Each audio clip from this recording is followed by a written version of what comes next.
Vivimos obsesionados con el secreto en todos los ámbitos.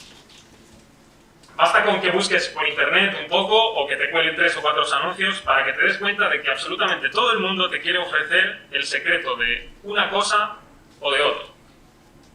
Es una especie como de pseudomesías que tienen la clave para que tengas éxito en tu trabajo, en tus relaciones sociales, en tu matrimonio o incluso en tu emprendimiento empresarial.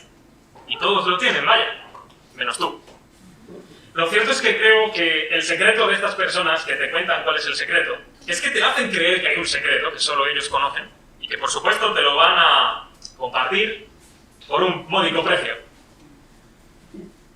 Es algo así como una especie de gnosticismo en el que hay como un conocimiento que solo unos pocos tienen acceso a él y te lo dan, como digo, pues por un poquito de dinero lo tienes. Y a partir de entonces tendrás el secreto para ser el mejor esposo o esposa, para ser el mejor trabajador, el mejor director, o el mejor lo que tú quieras.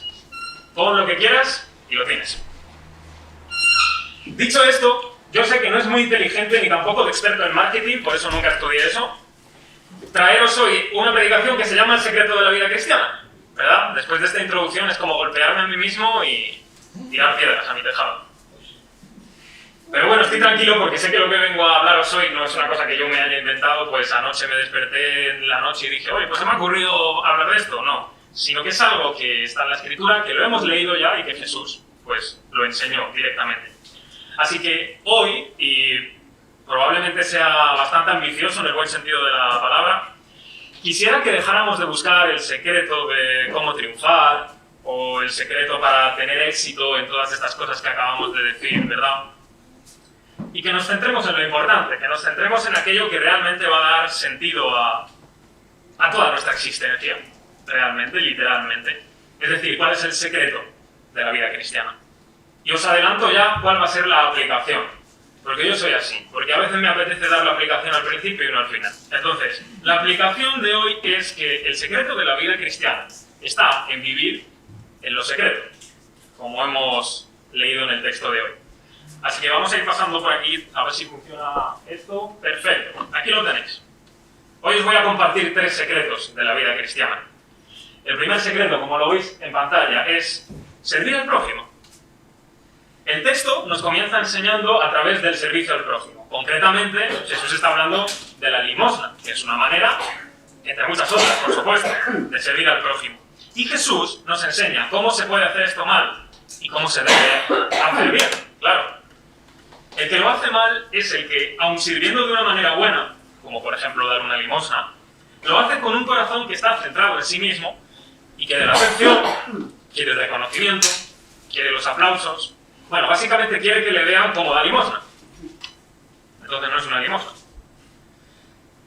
El que no quiere vivir en secreto, o en el secreto, o en lo secreto, como tú quieras, sirviendo al prójimo, de verdad lo que está buscando es ser visto para que todos sepan de primera mano las cosas buenas que hace y que lo aplaudan, que lo celebren, que se alegren por lo bueno que es. Sin embargo, aquel que hace lo correcto movido por un buen hacer y porque tiene temor de Dios realmente, no está interesado en obtener el aplauso, no está interesado en obtener el reconocimiento, no hace falta que le vea a nadie para actuar como debe actuar. Básicamente, no hace falta que sea un hipócrita. Cuando nadie le ve, solo cuando Dios está presente, actúa como debe hacerlo. Ese es el que verdaderamente actúa en el secreto. Ese. El que no necesita que nadie le reconozca. ¿Sabes? Déjalo por aquí.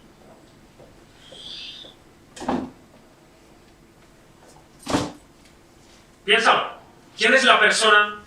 O sea, la persona que actúa correctamente, me refiero en el temor de Dios, no en el secreto, si se pregunta a sí mismo, ¿quién soy yo? Amigo, no eres nadie. Eres un cualquiera más en la vida, ¿sabes? No necesitas que la gente te esté reconociendo, ni que te esté afamando, ni que te esté exaltando por nada.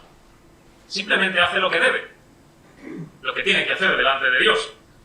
el que hace lo correcto no es el que está promoviendo todo el rato su gloria, su fama, su nombre.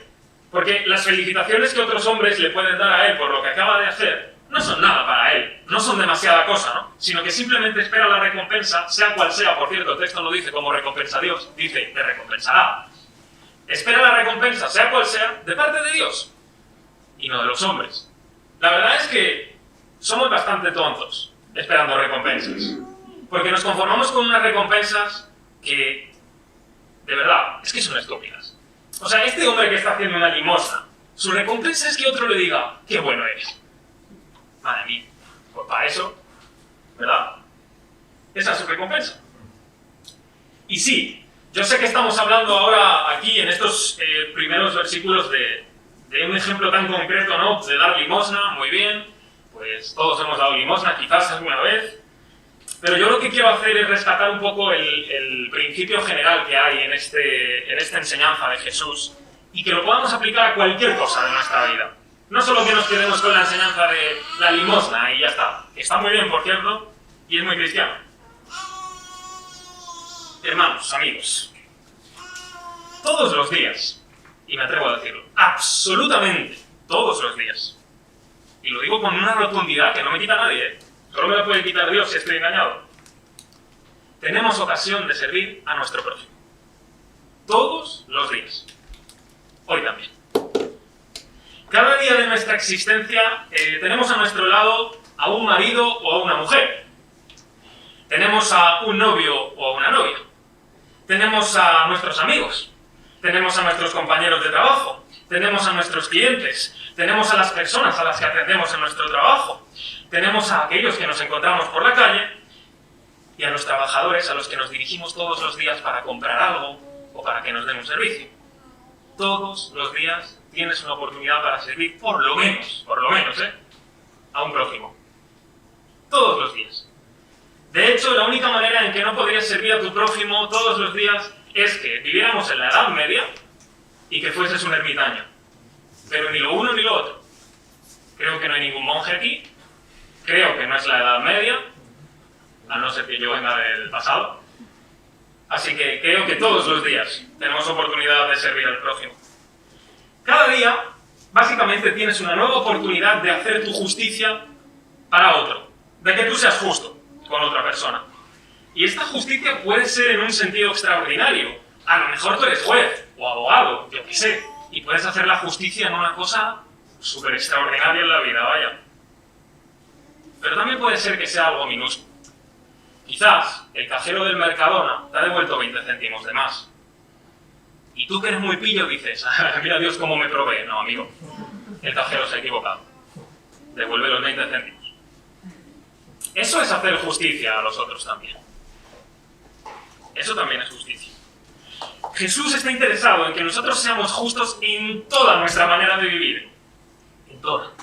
No solo cuando vienes a la iglesia y me puedes dar toda la imagen de lo justo que eres. No, que seas justo en toda tu manera de vivir. En lo que venga a tu mano para hacer en este día. A cada uno nos viene a nuestra mano para hacer en este día cosas muy diferentes. Tenemos vidas muy diferentes, trabajos muy diferentes, estilos muy diferentes.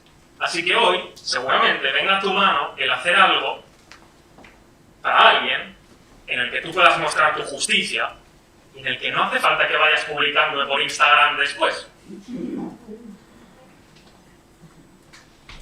Así que no solo es que Jesús quiere que seamos justos, es que quiere que lo seamos en el secreto. Ahora explicaremos más de eso.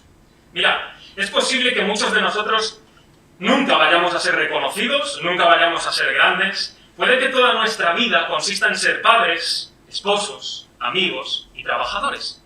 Pero voy a decir de otra manera, puede que nuestra vida consista en que seas una persona normal y corriente. Ya está. Y no pasa nada, esa también es la voluntad de Dios. Que seamos personas normales y corrientes. Esa fue su intención en el Edén, ser personas normales y corrientes. Lo que no somos ahora somos personas normales y corrientes. Porque estamos un poco desubicados en nuestra existencia. Pero puede, como digo, que no seamos reconocidos nunca. Que nuestro nombre nunca salga más allá de nuestra familia. Pregunta, ¿tiene eso algo de malo? No tiene nada de malo, no tienes por qué ser reconocido ni afamado en ningún momento. La verdad, yo, sinceramente, estoy cansado de un mundo triunfalista todo el rato, ¿no? Que lo único que me dice es que yo tengo que ser grande, que tengo que ser como un dinosaurio de la vida, ¿no? Si es posible, tengo que ser un Tyrannosaurus Rex, ¿verdad? Otra cosa no vale, mejor un Tyrannosaurus. Aunque tiene las manos muy cortas, sí, no sé, no puede hacer mucho. Pero que seas un Tyrannosaurus Rex. Y que tienes que dejar marca en el mundo. Porque si no, amigo, no vales para nada. Detrás de este argumento, la única realidad que existe es: intenta que los demás te reconozcan y te aplaudan. Básicamente esa es la enseñanza, así, en resumen, en una frase. Yo no te estoy diciendo que sea malo que hagas grandes cosas. De hecho, espero que hagas grandes cosas, en el buen sentido de la palabra. Pero no hay ningún cristiano que haya logrado hacer grandes cosas con el favor de Dios. Paréntesis. Digo con el favor de Dios porque hoy el dinero puede hacer tantas cosas sin necesidad de que tengas el favor de Dios. Hermanos, yo con dinero puedo llenar una iglesia, te lo aseguro. Y ni una que tenga el Espíritu Santo en su corazón. Lo puedo hacer. Yo con dinero puedo comprar y hacer una iglesia más grande que esta. Y puedo hacer 3.000 eventos en los que vengan 40.000 personas. Con dinero puedo hacer lo que me dé la gana. Prácticamente, casi. Y no tener el favor de Dios en nada de lo que yo haga.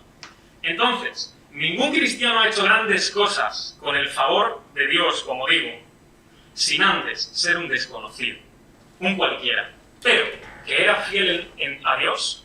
Y aquello es lo que hizo. Le puso en poco y fue fiel. Le puso en mucho, le fue fiel. Se lo quitó, le fue fiel. Por ejemplo, tenemos un ejemplo muy desagradable en la Escritura, Job.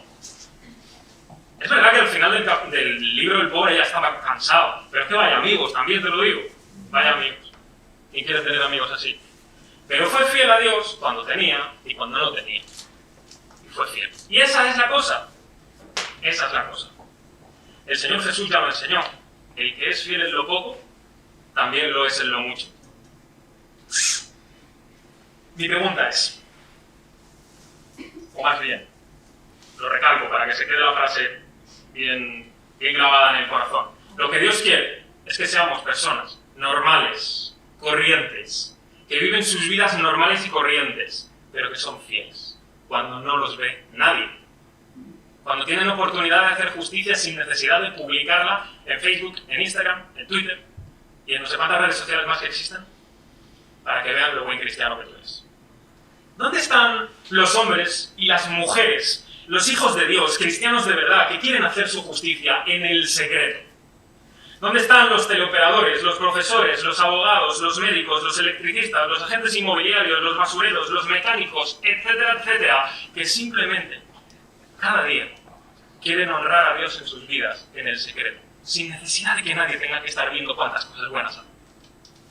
¿Dónde están? ¿Dónde están los padres, los esposos, los amigos, que simplemente tratan de cuidar bien a sus hijos, de amar a sus cónyuges y de ayudar a sus amistades cuando lo necesitan?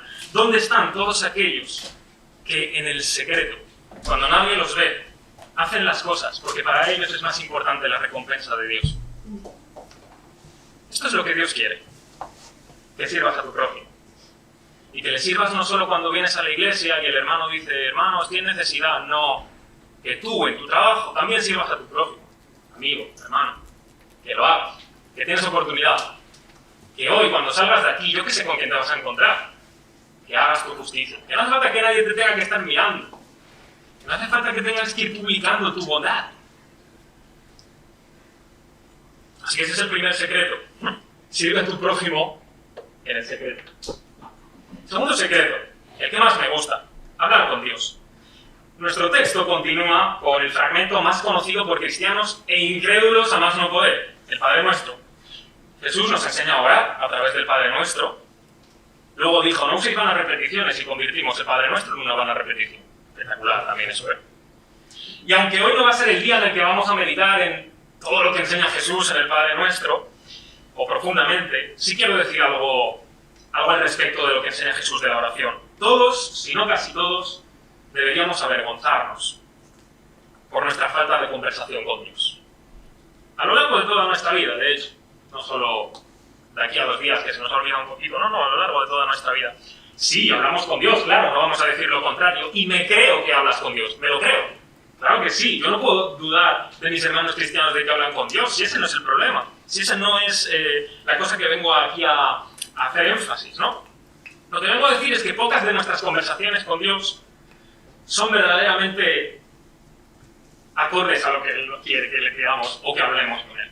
Es decir, que muchas veces son frías, son distantes, son de vez en cuando, para la comida seguro, y muchas veces interesadas. Siempre me acuerdo de aquella broma que me hicieron, ¿no? De que los cristianos oramos más hasta que los musulmanes. Oro para desayunar, para comer, para merendar y para cenar. Y luego, por la noche, si me despierto, también. Para eso oramos. A veces oramos muy poco, fríamente, y poco interesados en Dios. Yo sé que voy a ser duro con lo que voy a decir, pero realmente me da igual todo lo que ores en público. Sinceramente, me da igual lo que ores en público. Si en tu casa no tienes una vida en secreto en oración con Dios. De verdad, te lo prometo. Si tú no oras en secreto en tu casa, por el favor tuyo y nuestro, mejor no ores en público, amigo. No ores. De verdad. Es que, no me malentiendas, yo amo escuchar las oraciones en público, ¿eh? Me encanta. Me encanta cuando oigo personas orar, lo que dicen. Quiero estar interesado en las cosas que están diciendo a Dios, que le están pidiendo. Quiero dar mi amén a su oración, por supuesto. De hecho, muchas veces, muchas personas que no lo saben, me han enseñado cosas solo por escuchar su oración. Y ellos no me estaban dando una clase, ni me estaban dando una predicación, pero me enseñaron tantas cosas y no lo saben. Lo que quiero decir es que cuando no hay una vida de oración en secreto, se nota en público. Créeme, se nota. Y mucho. Y no suele ser para bien. Un predicador muy antiguo, un predicador puritano, se llamaba Thomas Watson, dijo en una ocasión una cosa tan interesante y tan dura a la vez, que la quiero leer porque tiene que ver con esto. Dice: el hipócrita es piadoso en el templo, allí todos lo miran, pero es un extraño en la comunión secreta con Dios. Es un, entre comillas, cristiano en la iglesia, pero un ateo en su cuarto de oración. Esa es la pura verdad del que solo ora en público y no ora en privado nunca. Así que debemos reconocer una cosa: nosotros, a pesar del mandamiento bíblico, no oramos sin cesar. No oramos sin cesar. Y claro, eso no significa que te levantas por la mañana, te dedicas a orar, llega la noche y sigues orando. Evidentemente eso no es orar sin cesar, ¿verdad? Sino que cada cosa que hacemos en la vida, cada cosa, da igual lo que sea, por más minúsculo, pequeño que sea, ya sea en tu trabajo, ya sea en tu casa, cualquier cosa que hagas, de alguna manera esté como impregnada del aroma de la oración. Que todo esté en oración. ¿Conoce un hombre? Yo no sé si conocéis a alguno de ese hombre. Si alguien conoce a ese hombre, alguno lo conocéis seguro. Ese hombre que veis ahí vivió en el siglo XIX, vivió casi todo el siglo XIX. Es uno de mis referentes en cuanto a mi vida de oración. Se llamaba George Mueller. Como digo, vivió casi todo el siglo XIX y es muy conocido porque hizo muchas cosas, por supuesto, en su época. Este es uno de estos hombres que digo que hizo grandes cosas y empezó siendo nadie. Una de sus obras más conocidas fue que hizo un orfanato. Y tú dirás, pues muy bien. Sí, un orfanato en la Inglaterra victoriana, donde niños trabajaban, eran esclavizados, donde los niños eran, pues yo qué sé, si pillaban a este, pues a limpiar chimeneas, o lo que fuera. Los niños eran tratados muy mal. Y muchos eran huérfanos, por supuesto, porque sus padres morían de tanto trabajar muchas veces. O por lo que fuera, ¿verdad? Y entonces él se dedicó a crear un orfanato desde cero. De hecho, su primer orfanato literalmente fue su casa. O sea, que solo te digo eso. Para cuidarlos, para darles de comer, por supuesto, y para enseñarles el evangelio, ¿no? Así empezó. Empezó en su casa y luego todo fue adelante. Este hombre vivió privado de muchas cosas, evidentemente, pero nunca le faltó nada. O sea, cada necesidad que él tuvo siempre fue suplida por Dios. Siempre. En muchas ocasiones, él relata respuestas a sus oraciones porque escribió un libro de los tratos que Dios había tenido con él y tiene un diario muy amplio de muchos años en el que él relata muchas cosas que oraba y que Dios trataba con él. Y curiosamente, muchas de las respuestas que tuvo en oración y que él escribió tenían que ver con provisión económica. Porque él lo que quería demostrar al mundo es que todavía Dios escuchaba la oración y que se podían hacer muchas cosas en el mundo solo a través de la oración. Y lo consiguió. Y literalmente, en muy vulgar, les dio en la boca a todos los incrédulos de su época. Porque demostró que Dios seguía respondiendo a las oraciones. Este hombre consiguió, como respuesta a la oración, y lo digo porque él mismo lo relata así, en todos sus diarios, 1,5 millones de libras esterlinas del siglo XIX. Agárrate a la silla, por favor, que te voy a decir cuánto es en euros. Solo en respuesta a la oración, sin pedirle él a nadie, recibió más de 200 millones de euros de hoy. Tal cual. Y nunca pidió a nadie, porque estaba en contra. No quería pedir a nadie, no quería endeudarse, solo quería tratar con Dios y que Dios le respondiese si realmente era su voluntad sostener este tipo de obra. Por cierto, si alguien está interesado en la oración como sustituto al trabajo, no funciona así, amigos. Este hombre trabajó con niños huérfanos, sí, y oró por respuestas, pero este tío no paraba. Estaba todo el día trabajando, todo el día. Y no solo se dedicó al orfanato, sino que era pastor, por supuesto, era predicador, y tenía una institución encargada de llevar Biblias a pobres, de folletos evangelísticos, porque en la época eso se estilaba, los folletos evangelísticos, no, hoy no tanto. Y únicamente tomó para sí el dinero que la gente específicamente le quería dar a él como ofrenda, porque no tenía un salario fijo, porque en su época una práctica que se hacía era que los bancos de delante, las familias ricas los alquilaban, y él dijo, no. Entonces te quedas sin salario. Pues me quedo sin salario. Puso una caja en la capilla y quien quería le daba las ofrendas. Ya está, así fue su vida. Entonces él solo tomó para sí el dinero que la gente le daba específicamente para él. El resto del dinero, de esos más de 200 millones de euros de los que estamos hablando, no los tocó para él. Siempre fue para los huérfanos, para su institución de Biblias, de folletos evangelísticos. Incluso repartía a misioneros que estaban en Inglaterra y fuera de Inglaterra que no tenían un salario fijo. Él movió más dinero que toda esta iglesia va a mover juntos en toda nuestra vida. Pero porque no amaba el dinero. Lo amaba a la gente a la que podía ayudar con ese dinero, que era diferente. Lo que yo quiero decir es que este hombre, George Mueller, fue alguien que vivió sencillamente en oración en secreto delante de Dios. No tenía que estar diciéndole a los demás cuántas necesidades tenía y no sé qué. Tampoco es que esté mal eso, ¿no? Pero él quiso actuar de esa manera por muchas cosas de su contexto. Y el Señor le recompensó con algo muy grande, porque empezó dando unos desayunos en su casa y acabó teniendo 4 edificios de un orfanato. Después de muchos años, ¿eh? No en 2 años, en muchos. Y con mucha oración, y con muchas pruebas también. Y sí, es posible que nosotros nunca seamos este hombre, que nunca seamos un George Mueller de la vida. Y sinceramente, no deberíamos buscar ser un George Mueller de la vida. No deberíamos. No tenemos que imitar a nadie, no tenemos que desear ser como nadie más que Jesús. Ya está, eso es lo único. Pero sí seguir el ejemplo y la fe de hombres como estos. Este es uno, pero hay muchos. A mí me basta con ser Jesús Zaidías delante de Dios y con lo que Dios quiere hacer conmigo. Sinceramente. Y a ti debería bastarte ser quien eres delante de Dios y lo que Dios quiere hacer contigo, aunque eso signifique que seas una persona normal y corriente, con su trabajo normal y corriente, con su familia normal y corriente, pero en el secreto, en lo poco, es donde de verdad adoras a Dios, no en todas las cosas que haces para el espectáculo de los demás. Pregunta, ¿cuánto tiempo pasas tú con Dios al día?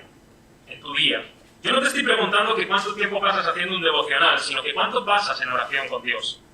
Yo te voy a decir la respuesta correcta y todos vamos a llorar. Porque a mí me golpea duro, pero me motiva a buscarlo. La respuesta correcta es todo el día. La pregunta es, ¿cuánto tiempo pasas con Dios en oración? Y la respuesta es todo el día. Esa es la respuesta correcta. Ahora, ninguno de nosotros me parece que lo cumplimos demasiado. Y a lo mejor alguno me podría decir, fantástico, pero ¿qué hago mientras duermo? Mientras duermo no puedo orar. Pues es muy interesante porque recuerdo un salmo, el 139, lo vas leyendo así de corrido y de repente te aparecen unos versículos aquí súper interesantes que dice: cuán preciosos me son, oh Dios, tus pensamientos, cuán grande es la suma de ellos. Si los enumero, se multiplican más que la arena. Atentos, esto lo voy a subrayar, a lo siguiente. Despierto y aún estoy contigo. O sea que parece que está pensando en Dios y está en íntima comunión con Él antes de dormirse y de repente dice, despierto y aún estoy contigo. Sinceramente, es verdad que quizás no soy consciente de mi oración delante de Dios y probablemente no estoy orando, estoy durmiendo. Pero ¿no te ha pasado esas veces que de repente te levantas a las 4 y por lo que sea te ves orando y no sabes ni por qué? A veces no te ha pasado que te pones a orar, no sé, es lo primero que te sale. Es como si aún en medio del sueño, cuando me levanto, sé que todavía está ahí Dios conmigo, aún yo durmiendo, ¿sabes? Así que tú no puedes servir a tu prójimo ni nada en general, si no hablas con Dios, si no estás en comunión con Él, porque Él te tiene que dar gracia para poder soportar a tu prójimo, o bueno, para que te soporte a ti. Y necesitas también que Él te provea de todo lo necesario para servir a tu prójimo. Debemos dejar de tratar la oración como si fuera una fórmula o un mantra mágico que yo hago antes de otra cosa que quiero hacer, como, bueno, ya está, la bendición. Voy a hacer esto, bueno, pero antes voy a hacer una oración, claro, porque si no hago una oración, ¿sabes? Como si fuera una fórmula mágica, un mantra, o un no sé qué. Espérate, que quiero hacer esto, uy, vamos a orar. Está muy bien, ¿eh? Pero que a veces digo que lo tratamos como si fuera eso, una fórmula así que tengo que hacer antes de lo que vaya a hacer, vamos. En realidad, yo diría que tenemos que tratar la oración de la misma manera que buscó Raquel a Jacob. Sí. Raquel a Jacob le dijo, dame hijos o si no, me muero. Y sí, lo dijo por envidia, quizás una pataleta también, pero nosotros deberíamos tener esta expresión que Raquel le dijo a Jacob en el espíritu correcto. Por ejemplo, Señor, perdóname mis pecados, o me muero. Literalmente. Estoy cogiendo las oraciones del Padre Nuestro, no sé si os dais cuenta. Señor, venga a tu reino, o moriré gobernado por este mundo, por mi pecado, por quien sea, por Satanás. Señor, que tu nombre sea honrado, o moriré adorando a otros señores, a otros dioses, que no son tú. Señor, dame el pan de cada día, o me muero de hambre. Así es como tenemos que buscar la oración. Como una necesidad. No como voy a orar y oro y yo no sé ni qué estoy orando, y no espero ninguna respuesta tampoco, como si fuera, yo qué sé, una frase bonita. No. Es, por favor, esto o me muero. No que vamos a Dios como diciendo, esto o no. No, eso no es eso. Sino esto o me muero. Es que es una necesidad. Ya sea el pan, ya sea adorar su nombre, lo que sea. Así que este sería el segundo secreto, hablar con Dios. Quiero ir al tercero, que es este, servir a Dios, que no es lo mismo, ¿no? Lo que hemos dicho anteriormente ya entra dentro de esto, ¿verdad? Del servicio a Dios, pero yo me quiero centrar especialmente en aquellas cosas que hacemos de una forma particular para Dios, ¿no? Aunque yo sé que servir al prójimo también es servir a Dios. Pero el texto aquí nos habla de ayunar. Jesús habla aquí del ayuno. Y el ayuno es un servicio a Dios. Yo no sé si recordáis a Ana, la profetisa, la que estaba en los evangelios. Ella vio a Jesús cuando lo presentaron en el templo. Y de esta mujer se dice lo siguiente, dice que servía a Dios. Atento qué servicio hacía, ¿eh? De más de uno de nosotros, nos vamos a caer para atrás, con ayunos y oraciones. Y más de uno de nosotros diríamos, sí, vale. Pero el que predica sirve más. El que está en la alabanza sirve más. O el que limpia el suelo. No, esta mujer servía a Dios con ayunos y con oraciones. Me parece que no sabemos suficiente de la oración cuando nos parece que la oración no es el mejor servicio que podemos hacer a Dios. Porque con la oración se pueden hacer más cosas de las que te puedes llegar a pensar. El ayuno, por supuesto, tiene muchos propósitos, se hace por muchas cosas, ya sea por una aflicción, o por arrepentimiento, o por dedicarte más a buscar a Dios, pero siempre es abstenerse de comida para buscar a Dios, ¿no? Y es un servicio a Dios. La cosa está en que si tú quieres que los demás vean cómo sirves a Dios, no le estás sirviendo en realidad. Estás sirviendo a los demás usando la excusa de que sirves a Dios. ¿Se entiende, verdad? No estamos sirviendo a Dios si quiero que los demás me vean. Lo que estás haciendo es buscar el aplauso fácil, el reconocimiento, la admiración, ¿no?, de los demás. Es eso realmente lo que sirves. Y por cierto, lo tengo que decir, o si no voy a explotar, servir a Dios no es solamente ser pastor, predicador, diácono o cualquier otra cosa que tenga que ver con la iglesia. ¿Eso es servir a Dios? Sí, pero no es lo único.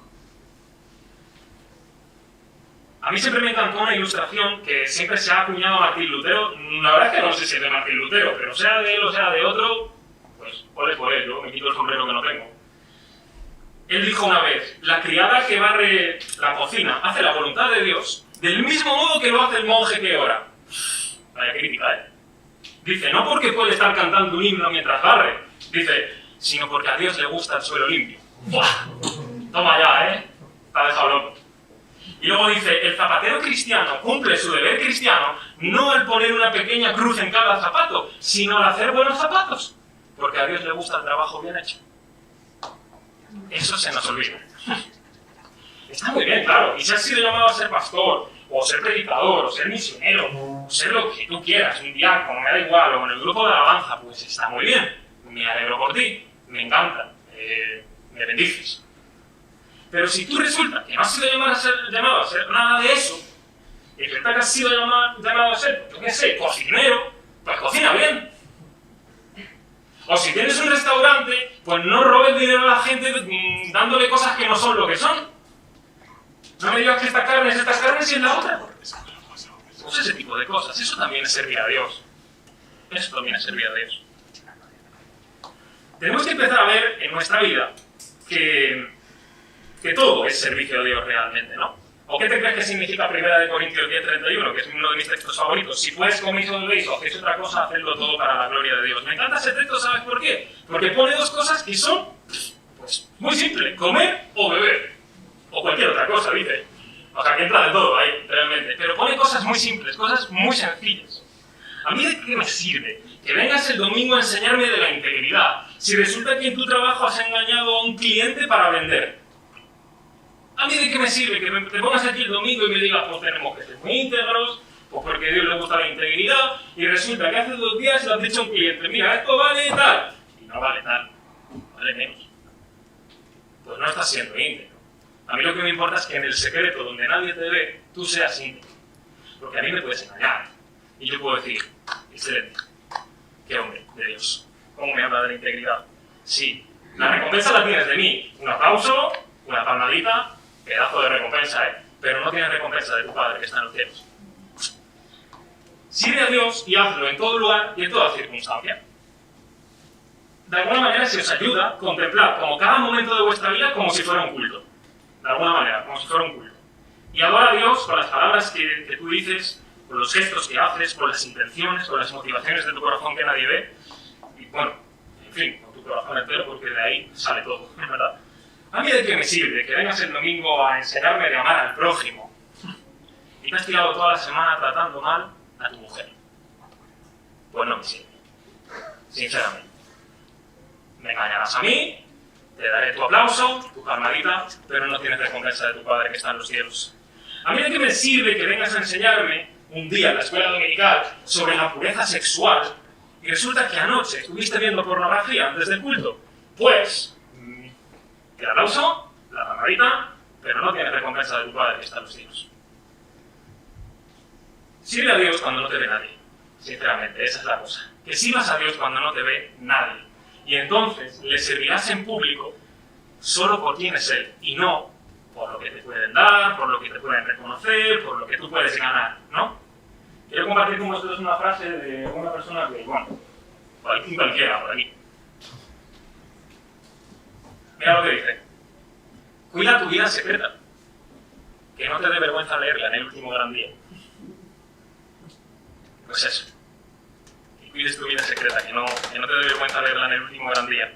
Ahora yo no sé tu vida secreta, pero allá hay uno al que no se le escapa la vida secreta. Solo quiero terminar diciendo una cosa, la más importante de todas. No me peguéis a la salida, por favor.